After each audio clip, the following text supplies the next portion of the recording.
국제사회 공동목표인 2050 탄소 중립을 실현하기 위하여 대한민국에서 달성할 수 있는 가장 효과적인 블루카본 생태계는 무엇인가?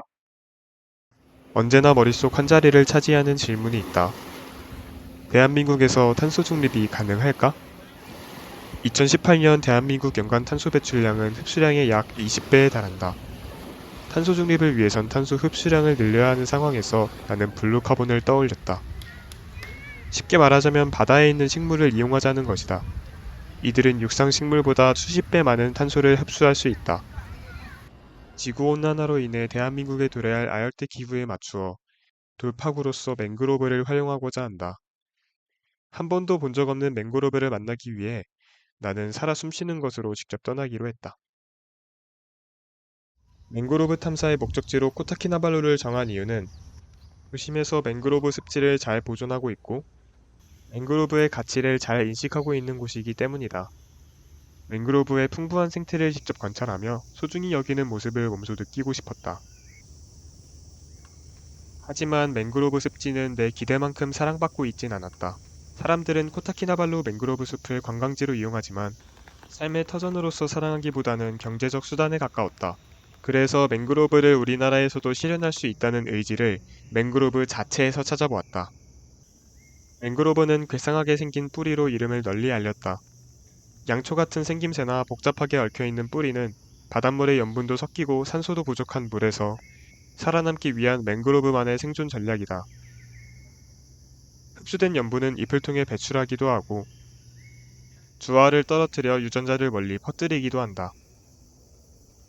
맹그로브 숲은 생태계 다양성을 높이는 터전이 되고 육상 산림보다 빠르게 탄소를 흡수하는 지구의 허파다. 오후 4시쯤에는 스콜성 폭우가 내렸다.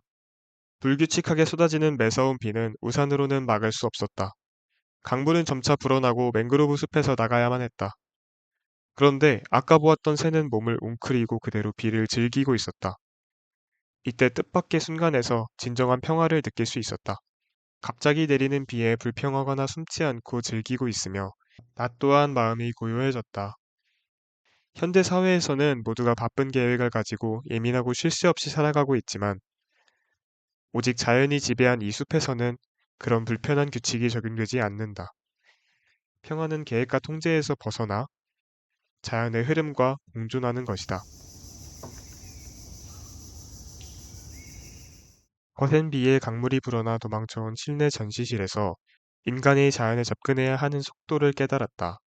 전시실에 적힌 친절한 그림과 설명처럼 먼저 자연의 마음을 깨달은 사람들은 천천히 그 마음을 다른 이들에게 알려주어야 한다.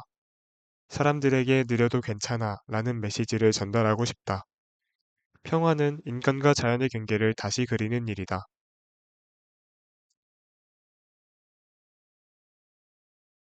말레이시아 코타키나발루는 많은 관광객에게 사랑받는 여행지다. 3대 석양부터 풍부한 자연환경을 구경할 수 있기 때문이다. 맹그로브를 가까이서 관찰할 수 있는 본가원 투어를 신청했다. 낮에는 울창한 맹그로브 숲의 동물들을, 밤에는 생체 발광을 하는 반딧불을 관찰할 수 있다. 그러나 내가 막연히 상상했던 맹그로브 숲에 대한 사랑은 이곳에서 크게 실감되지는 않았다.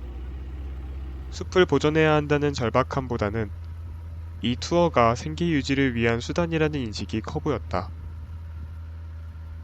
친절한 안내와 먹이주기 뒤에는 문화나 전통이 아닌 살기 위해 숲을 활용하는 방식이 스며 있다.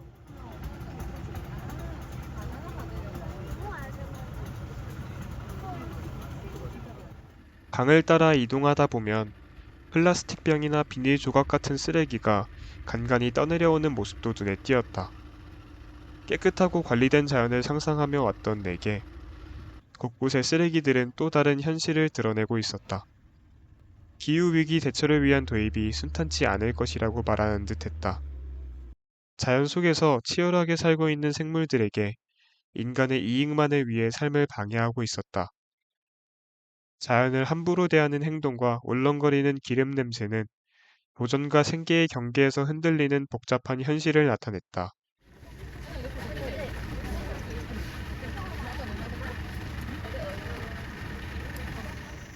그래서 더더욱 맹그로브 자체가 가진 가치에 집중하고자 했다.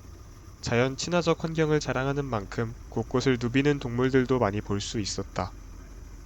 맹그로브의 빽빽한 뿌리들부터 커다란 도마뱀과 작은 도마뱀, 그리고 모두 다른 속도로 움직이고 다른 방식으로 살아간다. 처음에는 이러한 느슨한 풍경이 낯설었지만 곧 이 숲이 유지하는 질서라는 사실을 알 수 있었다. 길거리에는 평범한 관목처럼 보이는 식물도 있었다. 보통은 관상용으로 키우는 벤자민 고무나무이다.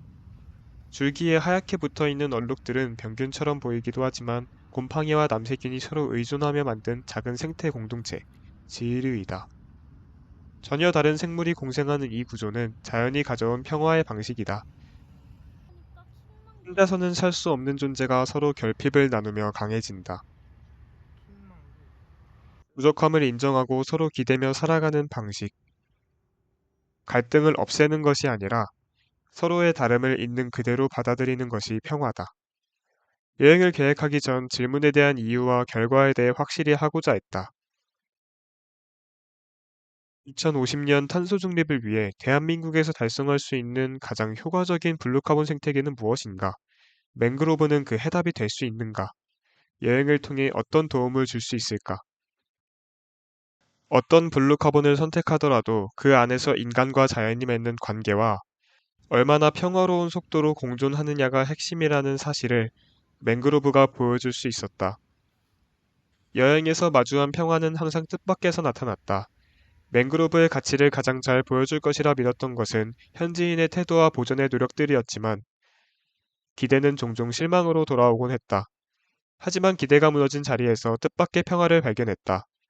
폭우 아래 비를 맞으며 웅크리던 새와 나무, 그리고 서로의 속도를 침범하지 않고 살아가던 동물들, 서로의 결핍을 나누며 공생하던 지이류까지 조용한 조화의 장면들 속에서 오히려 맹그로브의 가치를 느낄 수 있었다. 그래서 이 여행은 정답을 확인하는 과정이라기보다 정답을 묻는 나의 태도를 바꿔준 시간에 가까웠다. 예상과 다른 현실에도 스스로 속도를 다시 조절하는 순간 속에서 평화를 살펴볼 수 있었다. 결국 탄소를 누가 더 많이 흡수할 수 있느냐보다 그 과정에서 어떻게 함께 살아갈 것이냐가 중요한 질문이었다. 정량적으로 판단할 수 없는 자연과 인간의 관계, 그 사이 조용한 균형이 진정한 탄소 중립의 첫걸음이 아닐까?